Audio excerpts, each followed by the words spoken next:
आजकल घर बनाने में काफ़ी पैसे की खर्च हो जाती है, लेकिन घर अगर सही तरीके से नहीं बनाई गई, उसमें जो हमारे मिस्त्री होते हैं, ठेकेदार होते हैं, वो अगर सही ढंग से उसको काम नहीं किए, तो हमारा घर जो है बिल्कुल कमज़ोर हो जाता है। जिस घर की लाइफ आप ये सोच के चलते हैं कि 70 से 100 साल की होनी चाहिए, वो घर आपका 20 से 30 साल चले, तो फिर वो समझिए कि आपका सिर्फ यहाँ पे पैसे की बर्बादी है।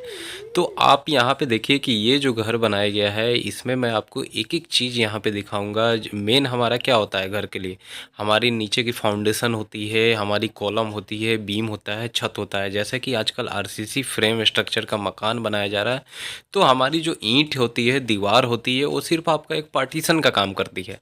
तो जो आप यहाँ पे देख रहे हैं कि मेन चीज़ है जो हमारा कॉलम। अब जब यहाँ पे कॉलम बनाया जा रहा है, तो आपको पहला ही चीज़ आप देखिएगा कि ये कॉलम बनाने में कितनी बड़ी मिस्टेक यहाँ पे हुई है। एक कॉलम में आप देखिएगा कि 3-3 बार करके इसकी कास्टिंग की गई है, ढलाई की गई है। थोड़े-थोड़े हिस्सों में इसको 3-3 फीट का यहाँ पे फ़रमें लगा के ठेकेदार अपना क्या है कि उसके पास फ़रमें या प्लाई बोर्ड की जो शटरिंग होती है, वो अवेलेबल नहीं होगा। तो 3-3 बार में इस पिलर को खड़ा किया है, जो कि बिल्कुल गलत है। आपको ऐसे पिलर की ढलाई नहीं करनी है। जितना बार आप छोटे-छोटे टुकड़ों में पिलर की ढलाई करेंगे, तो जॉइंट बढ़ते जाता है, जिससे कि हमारा पिलर जो है उसी जॉइंट पर से टूटने का डर रहता है। ऊपर से अगर लोड होता है या अर्थक्वेक वगैरह आता है, तो वहाँ से वो हट सकता है। ठीक है? अब जितना भी यहाँ पे आपको पिलर दिखा रहा हूँ, आप देखिएगा कि जो ढलाई भी हुई है, वो भी ऐसा नहीं है कि एकदम बिल्कुल अच्छे से इसमें कंक्रीटिंग की गई है। सबसे बड़ी बात कि इसमें जो मसाला यूज़ किया गया है, उसका जो मिक्सिंग है, मिक्सिंग सही से नहीं हुआ है। दूसरा बात कि इसमें वाइब्रेटर का यूज़ नहीं किया गया है। अब जैसे यहाँ आप देखिएगा कि कॉलम में यहाँ वाइब्रेटर नहीं यूज़ करके जो हमारे लकड़ी साइड पे होती है या सरिया का टुकड़ा होता है, उससे उसको स्ट्रक किया जाता है, मतलब उसमें रोड़ी को बैठाया जाता है। तो नीचे तक जो रोड़ी होती है वो नहीं जा पाता है। तो इसमें देखिए कि एक पिलर में आपको कितना सारा हनीकॉम्ब देखने को मिल रहा है, कोई भी सरफेस उसका स्मूथ नहीं निकला है। जॉइंट पे आप देखिए, तो यहीं से क्या है कि ऐसे जो मकान है, जो पिलर है, यहीं से टूटने का डर होता है, यहीं से जो बिल्डिंग की लाइफ होती है वो कम हो जाती है। और भी जैसे मैं आपको दिखाऊं कि एक तो और आप जब आगे देखिएगा, तो इस तरीके का ही आप तो सिर्फ यहाँ पे अभी पिलर में देख रहे हैं कि ये कितनी बड़ी मिस्टेक हुई है। सबसे पहली बात, जब इस पिलर को खड़ा करने के लिए जब स्टील यहाँ पे बांधी जा रही थी, तो स्टील के लिए नीचे से लैपिंग के लिए सरिया नहीं छोड़ा गया था।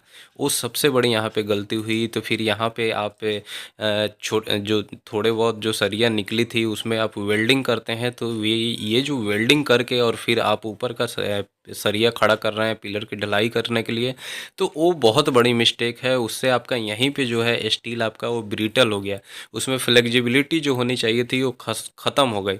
तो ये जो है कोई फोर्स वगैरह लगता है, तो क्या होगा कि वो सरिया झेल नहीं पाएगा, वो वहाँ से टूट सकता है। तो आप वहीं पे बड़ी गलती कर दी है। दूसरी बात कि कास्टिंग में आपको सही करनी चाहिए थे, तो कास्टिंग में भी बहुत बड़ी यहाँ पे मिस्टेक की गई। मिक्सिंग सही से नहीं किया गया, वाइब्रेटर सही से यूज नहीं की गई, कवर ब्लॉक नहीं इस्तेमाल किया गया। यहाँ तो हद ही हो गया है। देखिए यहाँ पे क्या है कि वो जहाँ पे हमारा जॉइंट हो रहा है बीम का, स्लैब बीम का और नीचे से पिलर का, वहाँ पे आप देखिएगा कि कंक्रीट ही नहीं पहुँचा है। वहाँ बिल्कुल आपको गैप दिखाई दे रहा है। वहाँ आपको जो हल्की सी रोशनी दिखाई दे रही है, गैप दिखाई दे रहा है, वो वहाँ पे बिल्कुल खोखला है। वहाँ आपका जो कंक्रीट है वही नहीं गया है। अब ऐसा किस लिए होता है? क्योंकि वहाँ पे क्या है, एक तो आप ज़्यादा अगर रीइंफोर्समेंट यानी कि स्टील दे दिए होंगे, तो वहाँ पे क्या है कि हमारा जो कंक्रीट जाने का जो जगह होना चाहिए, तो वो जगह नहीं मिला होगा। ऊपर से सिर्फ हल्की-फुल्की कंक्रीट वहाँ जाके फँस गई होगी, जिससे आपको लगा होगा कि हाँ, अच्छे से वहाँ पे कंक्रीट की फिलिंग हो गई। लेकिन जब हमारी साइड की जो शटरिंग खुलती है, तो पता चलता है कि वहाँ पे हमने कवर ब्लॉक दिया ही नहीं था स्टील की वजह से, वहाँ कंक्रीट गया ही नहीं है। तो इस वजह से अब क्या है कि वो हमारा ऐसे ही जॉइंट वहाँ ख़राब हो गया। वहाँ पे हमारी बीम और जो नीचे से पिलर थी उसका जॉइंट ही नहीं हुआ, कनेक्शन ही नहीं हुआ। जैसे यहाँ पे भी आप देख रहे हैं। यहाँ पे जो दीवार भी बनाई गई है, दीवार में भी बहुत बड़ी मिस्टेक की गई है। दीवार में टूथिंग करके आपको एक दीवार से दूसरी दीवार मिला के तब उसको आगे बढ़ाया जाता है, लेकिन यहाँ पे टूथिंग ही नहीं किया गया है।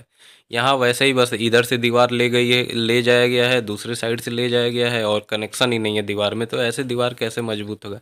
तो इसी छोटी छोटी गलतियों की वजह से आपका मकान कमज़ोर होता है। अब देखिए यहाँ पे अगला चीज़ आपको दिखा रहा हूँ कि जो दीवार बनाई गई है, आपको देखिए कहीं पे भी उसमें मोर्टार की फीलिंग, मसाले की फीलिंग नहीं हुई है। दीवार आपकी कैसी बनाई जाती है, मसाला आप अच्छे से उस पे लगाइएगा, उसके जॉइंट को भरिएगा।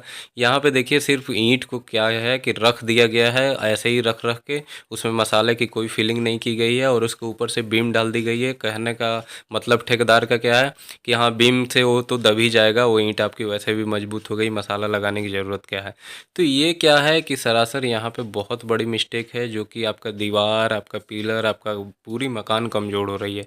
कास्टिंग जो है आप देखिए, नीचे से पिलर जो जा रहा है वो आपका, और ऊपर से जो स्लैब बीम है वो जबकि एक बराबर होना चाहिए, एक दूसरे के ऊपर आना चाहिए, तब जाके वो आपस में बंधता, बॉन्डिंग बनाता। लेकिन आप देखिएगा कि बीम अलग है और कॉलम आपका अलग जा रहा है, 1.5 से 2 इंच का उसमें गैप है।